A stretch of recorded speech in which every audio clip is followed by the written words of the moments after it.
kaigsuon, sa dili pa ko mo pahalawom o mupatidlong sa kong wali, ato sang usisahon o aninawon, kung kinsa kini si San Juan nga magbubunyag. Kay diha sa ato ang kapanahunan, daghang Juan. Ugani sa kapanahunan po ni Kristo, daghan kayong Juan. Dunay Juan nga magbubunyag, dunay Juan nga apostol. Mauna nga mangutana ta sa tong kaugalingon, kinsa man di ay kini si Zacarias. Kini si Zacarias mao ang amahan ni Juan nga magbubunyag. Unya siya usa ka pangulong pari, ug sa English chief priest. Nga sa ato pa daghan siya mga ginsakupan nga mga katawhan diha sa maong templo. Ug gani sa tong ebanghelyo ang mga katawhan didto sa gawas nagampo samtang nagsunog siya sa maong insinso.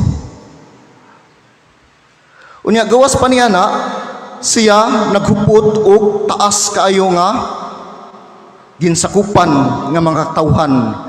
Unya siya usa sa mga laray sa banay ni Abias. Ya kining mga Israelita ang ilang mga kadugog mga kaliwatan kinahanglan gayud nga pinasubay sa ilang mga katigulangan. Nga sama ni Santa Isabel, kini si Santa Isabel usa pud ni ka kaliwat diha pinaagi sa hutong harianon ug parianon nga si unsa man kinsa may parianon nila si Aaron. Ya kinsa man si Aaron, siya igsuon ni Moises. Mao na nga no wonder why nga ang tanang mga kaliwatan ni Kristo nagaagi gayud diha sa mga kadugo sa mga propeta. Nagagi gayud diha sa mga kadugo sa mga harianon. Nya gawas pa ni ana nagagi gayud diha sa kadugo sa mga parianon ug tanan. Ang tanang mga kaliwatan nagagi ni ana pinaagi kang Kristo.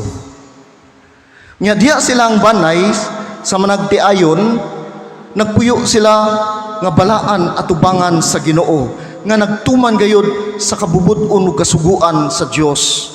Busa gikahimutan sila sa Ginoo.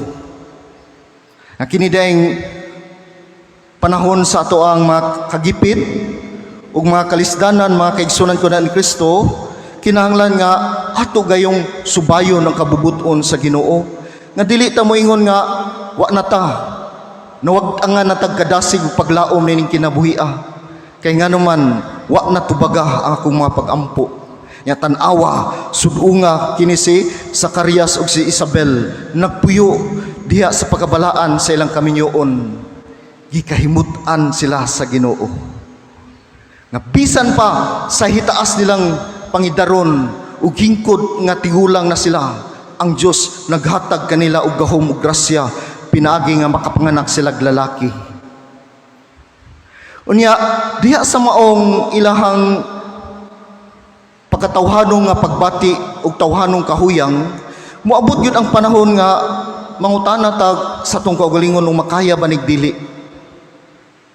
Sama sa kinaiyag batasan ni Zacarias nga tigulang na kaayo, nya samtang ang anghel nakiginabi ug nakiistorya kaniya unsa mayang tubag ato ning mabasa sa Lucas 1:20. Niingon siya, kay wala ka man mutuo maamang ka ug dili ka na makasulti hangtod sa adlaw nga matuman nga akong gisaad kanimo. Nga dunay panahon mga kaigsunan ko na ni Kristo nga magduha-duha ta, makaya ba ni natog dili? Gumikan sa atoang pangidaron, gumikan sa atong krisis nga niabot sa atong kinabuhi. Nga nagsagubang ta sa mga mapintas nga mga kalisdanan nga sama karon nga atong gitubang kining gitawag og pandemya. Diba? COVID-19. Nga daghan ang mga tao nga nawagtangan og mga trabaho, daghan ang mga tao nga utangan, daghan ang mga establishmento nga mga negosyo nga wala na nakabangon hangtod karon. Atiaw mo na. Unya diha sa tong mga pagpakigbisog ug mga pagpaningkamot mga kaigsunan ko na ni Kristo, ato bang himuon ang tanan nga atong ipakaubos ang atong kaugalingon, nga moingon nga Ginoo di na nako di kaya, mo give up nako, mo surrender nako. Gani daghan ang mga katawhan karon nga grabe ang mga nahitabo sa kalibutan, nga dili lamang sa Pilipinas kundi tibok kalibutan nagkrisis ning economic crisis. Nya kumuingon ta ana, umuingon ta ni ana, unsa kay mahitabo nato? Mahisama ta ni Zacarias. Unsaon ko naman Ginoo nga tigulang naman ko? Unsaon man ako nga di na po ko kapanganak sa akong asawa? Nga mangutana ta sa tong kaugalingon, kung ato kining ipasibo ug ipatakdo ang atong tawhanong kahuyang ug sa grasya sa Ginoo, makahimo ba ta?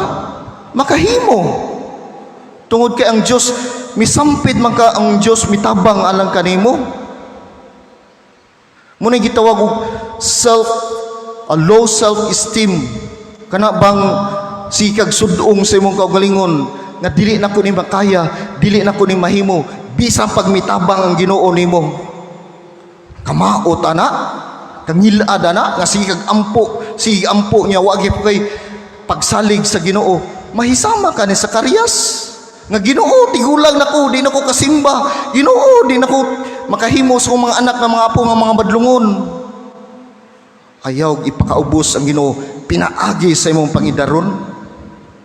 Diba? Kay nga naman walay imposible sa Ginoo. Ang Dios mutabang gayud kanimo. Nabitaw na sa may bukas pa, tutulon ka ng Diyos na may lalang ang iyong pagdaramdam, idalangin mo, di ba? Sa may kapal, nasa puso mo. Di ba? Pagkanindot na natay kaugmaon sa Ginoo, wa kay kaugmaon sa imong masilingag parente, na kay kaugmaon sa Ginoo. Kay kini si Zacarias ug si Santa Isabel gikatawuan, gibay-biyay sila mga silingan ug kaparentihan kay wa nanganak. Kay ikaw kung dili gani ka manganak, ikaw you are being cursed by God. Itinunlo ka, yang Ginoo gikahimutan sila. Ikahimutan sa Ginoo. Di ba? Nya gawas pa ni ana mga kaigsunan ko na ni Kristo sa atong pagsaulog sa kapistahan ni Senyor San Pedro. Dili na to ipakaubos si San Pedro. Di ba? Tanawa si San Pedro diha siyang tawhanong kahuyang katulo niya gilimod ang atong Ginoong Kristo. Di ba? As pagtagtagaok sa manok, diha siyang tawhanong kahuyang, nakalimot siya ug nahadlok siya pag-ayo sa paglutos kaniya. Unya diya sa itong mga pagsulay atong makita nga kining matawhana yun sa man nilang mga pagsulay. Ang uban na nila giganggang gisubas kalayo nga wa lang gyapon sila miundang silang pagtuo sa Ginoo. Diba? Ang uban na ni giputlag liog, ang uban gilansang sa cross nga atong patron diha yun sa man paglansang nagtuwad ug nagtuali. Diba? Padawa ragot na siya pa niingon siyang di ko gusto nga mahimo ko sa parehas kong agalon sa kong boss, kinanglan inyo akong ituwad. At tanawa manghita pa siya kalisdanan ya kita gamayng kapaso sa kandila, gamayng paak sa hulmigas, gamayng hadla sa kinabuhi, di na ganahan mo simba. At tanawa daghang bakante diha ya tanawa moadto ta sa mga department stores ngadto sa Tagbilaran, puno kayo nagdasok, nagpunsisok ang mga tao bisag COVID-19. Ana dito naglakwat sa way gipalit, nagsisuri-suroy. Ganahan mo ana. Muna nga mga kaigsunan ko na ni Kristo, diha sa to ang kinabuhi, dili gayud kita angayan nga mahadlok. Tungod kay kining mga butanga giandam na giihap, gisugot na sa Ginoo ang imong kakayahan. Di ba? Unya ato ning mabasa diha sa Lucas 12:7 ug Mateo 10:30 unsa may nakanayon diha. Bahin kaninyo bisan gani ang tanang buhok sa inyong ulo giihap. Di ba? Nga sa ato pa, kung magahisgot nga tag-ihap, gibalansiya na sa Ginoo, gumikan, sinukod ka na sa imong kakayahan. Nga makaya nimo giihap na sa Ginoo. Nga makaya na to ning problema na to. Diba? Kalisod anang ipo na to ang buhok. Galisod mga nikog tina sa kong buhok nga naghanap kong uban. Kana na bang ipon? Laliman ka na. Diba? Mao na nga kung moingon ganitag sinukod mga kaigsunan ko na ni Kristo, ang Dios dili mapakyas ug dili masayop, kaya na nimo. Ayaw gayud pagduha-duha sa grasya sa Dios nga mitabang kanimo kay mahimo ka sama ni Zacarias. Amen.